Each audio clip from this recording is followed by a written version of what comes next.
Class 9-এর সমস্ত ছাত্রছাত্রীদের আজকের ভিডিওতে স্বাগত জানাই।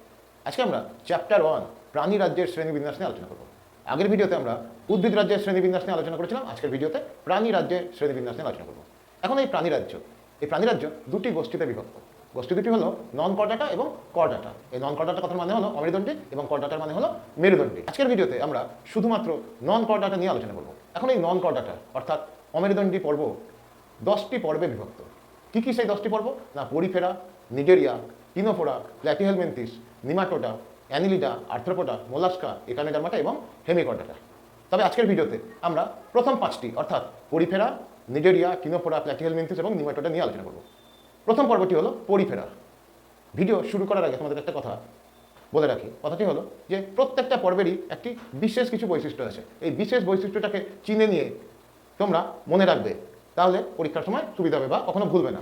যেমন প্রথমটি হলো পরিফেরা। এই পরিফেরা কথাটার মানে হলো ছিদ্রযুক্ত, অর্থাৎ গায়ে অসংখ্য ছিদ্র।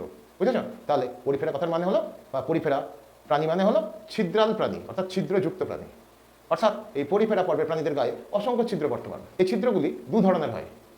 ছোট ছিদ্রগুলোকে বলা হয় অস্টিয়া এবং অপেক্ষাকৃত বড় ছিদ্রকে বলা হয় অস্কিউলাম। এই অস্কিউলামের সংখ্যা কিন্তু বেশি থাকে না, একটি বা দুটি, কিন্তু এই অস্টিয়ার সংখ্যা কিন্তু প্রচুর থাকে, অর্থাৎ গোটা দেহ বরাবর অসংখ্য সূক্ষ্ম ছিদ্র থাকে, এগুলোকে বলা হয় অস্টিয়া। এই পরিফেরা পর্বের প্রাণীদের দেহে কোয়ানোসাইট বলে একটি বিশেষ কোষ থাকে। তাহলে আরেকবার বলছি, এই পরিফেরা পর্বের প্রাণীদের দেহে কোয়ানোসাইট নামে একটি বিশেষ কোষ থাকে। উদাহরণ কি? অর্থাৎ এই পর্বের প্রাণীর নাম কি? সাইকন বা স্পঞ্জ, এগুলো। অর্থাৎ আমরা যে বিভিন্ন সোফাতে যে স্পঞ্জগুলো ব্যবহার করি, স্পঞ্জগুলো দেখতে যেমন হয়, অর্থাৎ গায়ে অসংখ্য ছিদ্র, এই প্রাণীগুলো দেখতে কিন্তু ওই রকমই। তাই বলে এটা ভেবো না যে স্পঞ্জগুলো এই প্রাণী। পরের পর্বটি চলে আসছে আমরা নিডেরিয়া। এখন এই নিডেরিয়া পর্ব প্রথমেই একটি বিশেষ বৈশিষ্ট্য। না, বিশেষ বৈশিষ্ট্যটা কি? না, নিডেরিয়া পর্বের প্রাণীদের দেহে নিডোব্লাস্ট নামক একটি বিশেষ কোষ আছে। তাহলে আরেকবার বলছি, নিডেরিয়া পর্ব কি করে মনে রাখবে? নিডেরিয়ার সঙ্গে নিডোব্লাস্ট কথাটাকে মনে রাখবে।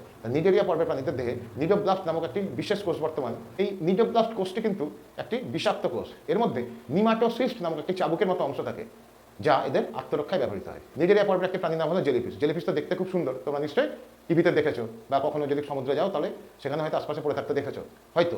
কিন্তু যদি দেখে থাকো বা যদি ভবিষ্যতে দেখো, কখনোই ভুল করে ওটাকে তুলবে না বা ধরবে না। কারণ কি জানো? এই জেলিফিশের গায়ে যে কোর্সিকাগুলো থাকে তার মধ্যে কিন্তু এই নিমাটোসিস্ট নামক এই চাবুকের মতো অংশটা থাকে। সে যদি সেটা কোনো কারণে তোমার গায়ে আঘাত করে, তাহলে কিন্তু আমাদের হৃদস্পন্দন, অর্থাৎ আমাদের হৃৎপিণ্ড মিনিটে কতবার স্পন্দিত হয় জানো? 72 বার। এই হৃদস্পন্দনের হার কিন্তু 2 গুণ কি 3 গুণ পর্যন্ত হয়ে যেতে পারে। তাহলে বেশিক্ষণ কিন্তু আমরা বাঁচবো না, হয়তো 8 ঘন্টার মধ্যে মৃত্যু ঘটবে। অর্থাৎ খুব তাড়াতাড়ি হসপিটালে না নিয়ে গেলে কিন্তু মৃত্যু ঘটবে, অর্থাৎ সাপের কামড়ের থেকেও কিন্তু ভয়ঙ্কর। এছাড়াও এই নিডেরিয়া পর্বের প্রাণীদের দেহ দ্বিস্তর বিশিষ্ট, অর্থাৎ দেহটি দুটি স্তরে বিন্যস্ত বা বিভক্ত। এই দুটি স্তরের মাঝে একটি জেলির মতো একটি অংশ থাকে, যাকে মেসোগ্লিয়া বলা হয়। তাহলে এই দুটি স্তরের মাঝে একটি জেলির মতো অংশ দেখতে পাওয়া যায়, অর্থাৎ কোষবিহীন একটি অংশ দেখতে পাওয়া যায়, যাকে বলা হয় মেসোগ্লিয়া। উদাহরণ কি এই নিডেরিয়া পর্বের প্রাণীদের? না, জেলিফিশ, হাইড্রা, এগুলো হলো এই নিডেরিয়া পর্বের প্রাণীদের উদাহরণ। পরেরটি চলে আসছে আমরা কিনোফোরা। কিনোফোরা পর্বের প্রাণীদের কি থাকে জানো? ওই আমরা আগেরটাই দেখলাম যে নিডেরিয়া পর্বের প্রাণীদের দেহে কি থাকে? না, ওই নিডোব্লাস্ট নামক কোষ থাকে, তাই তো? নিডোব্লাস্ট কোষ থাকে। এই কিনোফোরা পর্বের প্রাণীদের ওই একই রকম একটি কোষ থাকে, যার নাম কোলোব্লাস্ট, ওই সেম কাজ। তাহলে কিনোফোরা পর্বের প্রাণীদের দেহে কোলোব্লাস্ট নামক একটি বিশেষ কোষ থাকে। এই কিনোফোরা পর্বের প্রাণীরা একটু দেখতে অন্যরকম। ঝিঙে দেখেছো তো? তা ঝিঙের গায়ে কীরকম একটা করে দাগ দাগ মতো থাকে না? একটু হাত দিলে কীরকম একটা খড়খড়ে একটা অংশ অনুভূত হয় তো? অর্থাৎ গোটা ঝিঙেটাকে যদি আমরা দাঁড় করায় দেখবে কিছু দূর অন্তর অন্তর একটা করে কার্নিসগুলো একটু উঁচু হয়ে আছে। তাই এই কিনোফোরা পর্বের প্রাণীগুলো কিন্তু দেখতে ঠিক এইরকমই। এই কিনোফোরা পর্বের প্রাণীদের দেহে এইরকমই 8খানা কমপ্লেক্স থাকে। বুঝেছো? এইরকম 8খানা পরপর কমপ্লেক্স থাকে। কম কথাটার মানে কি জানো তোমরা? কম কথাটার মানে হলো চিরুনি, অর্থাৎ চিরুনি পাত, বাংলায় চিরুনি প্লেট বা চিরুনি পাতে বলা হয়। অর্থাৎ কিনোফোরা পর্বের প্রাণীদের দেহে 8টা সমদূরত্বে কমপ্লেক্স বর্তমান। এদের দেহ দ্বি-অরীয়ভাবে প্রতিসম। তোমরা পরবর্তীতে শুনবে যে দ্বিপার্শ্বীয় প্রতিসম এবং দ্বি-অরীয় প্রতিসম। আগেও হয়তো শুনেছো তোমরা যে দ্বিপার্শ্বীয় প্রতিসম এবং দ্বি-অরীয় প্রতিসম। এই দ্বি-অরীয় প্রতিসম কথাটার মানে জানো? দ্বিপার্শ্বীয় প্রতিসম মানে ধরো আমি সোজা দাঁড়িয়ে আছি, যদি আমাকে এখান থেকে মাঝখান দিয়ে ভাগ করা হয়, তাহলে দেখো নাক অর্ধেকের দিকে, একটা চোখের দিকে, ঠোঁটের অংশ এদিকে, একটা কানের দিকে, আবার এদিকেও কিন্তু সেম একটা অংশ থাকবে, অর্থাৎ এদিকেও যা এদিকেও তাই। এটা হলো দ্বিপার্শ্বীয়ভাবে প্রতিসম, অর্থাৎ দুদিকই সমান ভাগে বিভক্ত। কিন্তু এই ধরনের প্রাণীগুলো, অর্থাৎ কিনোফোরা পর্বের প্রাণীরা ঠিক দ্বিপার্শ্বীয়ভাবে না, দ্বি-অরীয়ভাবে, অর্থাৎ যদি এমনি করে কাটা যায়, তাহলে আমার এরকমভাবে যদি কোনো মানুষকে কাটা হয়, তাহলে সামনের দিকটা শুধু মুখের অংশটা যাবে, পেছন দিকটা মাথার অংশ যাবে। তাহলে কি আমরা সমান হবো দুদিকে? আমরা সমান হবো না। কিন্তু কিনোফোরা পর্বের প্রাণীরা এইভাবেই সমান হয়, অর্থাৎ এটাকেই বলা হচ্ছে দ্বি-অরীয়ভাবে প্রতিসম। এই কিনোফোরা পর্বের প্রাণীর উদাহরণ দুটোই মাত্র প্রাণী আছে। সেই প্রাণী দুটোর নাম হলো বেরো এবং হর্মিফোরা। একবার বলছি, বেরো এবং হর্মিফোরা এই পর্বের দুটি মাত্র প্রাণী। পরের পর্বটি চলে আসছে আমরা প্ল্যাটিহেলমিনথিস।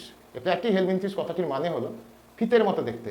হ্যাঁ, তাহলে এই পর্বের প্রাণীরা দেখতে ফিতের মতো, অর্থাৎ চ্যাপ্টা, পাতা বা ফিতের মতো দেখতে। কথাটাকে মনে রাখো, কারণ প্রত্যেকটা পর্বের সঙ্গে তোমাকে একটা টার্ম মনে রাখতে হবে, যাতে এই পর্বটা বলা মাত্র তুমি বুঝে নেবে যেটি এই পর্বের প্রাণীর বৈশিষ্ট্য এবং উদাহরণ, যাতে চট করে মনে চলে আসে। ঠিক আছে, প্ল্যাটিহেলমিনথিস কথাটার মানে হলো চ্যাপ্টা।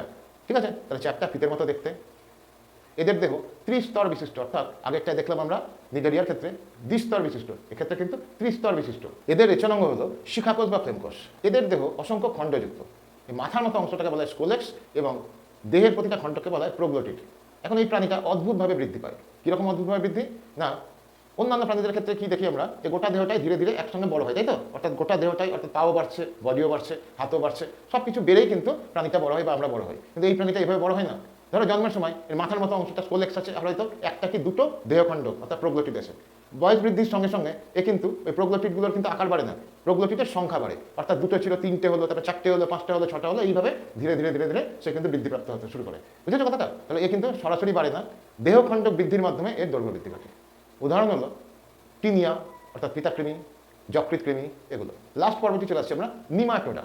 এখন এই নিমাটোডা পর্বটাকে আগে অ্যাস্কহেলমিনথিসও বলা হতো। অর্থাৎ নিমাটোডা পর্বের সঙ্গে যুক্ত যে কথাটা সেটা মনে রাখো, সেটা হলো গোল কৃমি। আমাদের পেটে থাকে না, গোল কৃমি। তা নিমাটোডা মানে হলো গোল কৃমি, অর্থাৎ নিমাটোডা কথার সঙ্গে এই কথাটাকে মনে রাখবে। নিমাটোডা বললে গোল কৃমির কথা যেন মাথার মধ্যে চলে আসে। যেমন আগেরটাই প্ল্যাটিহেলমিনথিস বলা মাত্র মাথার মধ্যে যেন আসে চ্যাপ্টা কৃমির কথা, তেমনিভাবে নিমাটোডা মানে ভাববে কিন্তু গোল কৃমি। এখন এই নিমাটোডা পর্বের প্রাণীদের দেহের বাইরে একটি পুরো কিউটিকলের আবরণ থাকে। কারণ কি জানো?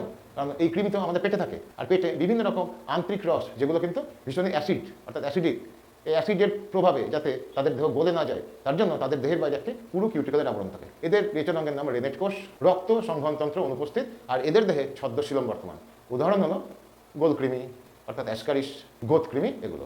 আজকের ভিডিওটা এই পর্যন্তই। ভিডিওটা যদি তোমাদের ভালো লেগে থাকে তাহলে অবশ্যই লাইক, শেয়ার আর কমেন্ট করো। আর যারা আমার চ্যানেলে নতুন তারা সাবস্ক্রাইব করে বেল আইকনটাকে প্রেস করে দিও। তবে যাওয়ার আগে তোমাদের কাছে আমার দুটো প্রশ্ন, যে প্রশ্নের উত্তর দুটি তোমরা আমাকে অবশ্যই কমেন্ট করে জানিও। প্রশ্ন দুটি হলো, অর্থাৎ প্রথম প্রশ্নটি হলো ফিতাকৃমির রেচনাঙ্গের নাম কি? আরেকবার বলছি, ফিতাকৃমির রেচনাঙ্গের নাম কি? প্রথম প্রশ্ন। দ্বিতীয় প্রশ্ন, নিডোব্লাস্ট কোষ কোন পর্বের প্রাণীতে দেখতে পাওয়া যায়? আরেকবার বলছি, নিডোব্লাস্ট কোষ কোন পর্বের প্রাণীতে দেখতে পাওয়া যায়? অবশ্যই উত্তরটিকে, অর্থাৎ উত্তর দুটিকে কমেন্ট করে জানিও। সবাই তোমরা ভালো থেকো, মন দিয়ে পড়াশোনা করো। দেখা হবে আবার নেক্সট ভিডিওতে।